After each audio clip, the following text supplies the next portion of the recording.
Hello guys and welcome to the channel. Today I'll show you how you can send and receive fax messages in the Nokia C31.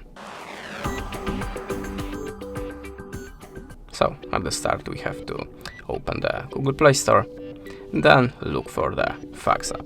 You will find a lot of them in the Google Store. I'm always using the Easy Fax. So we have to launch it.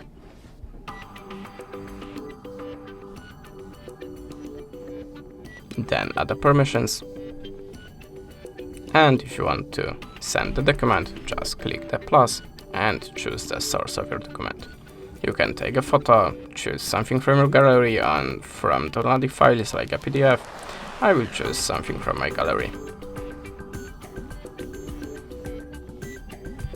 like this photo, and select the photo that you want to send and click import. Then adjust a shape of the document to make it more specific, and click on the arrow icon. Then choose the filter to make it more visible. You can add a signature by this icon. Click OK and choose the place for the signature. You can also change the size of it. If you are ready, click on the accept icon. You can also add a text by this icon and graffiti by this one.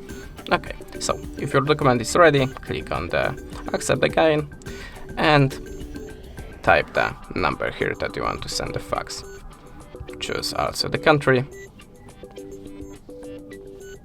and optionally can give a small note here.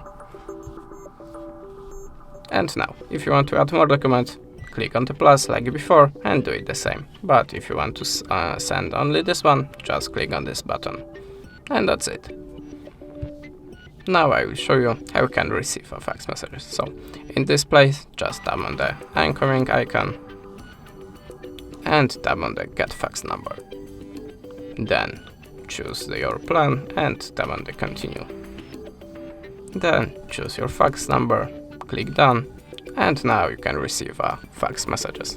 That's it. Thanks for the watching. Leave us a subscribe or a comment, and goodbye.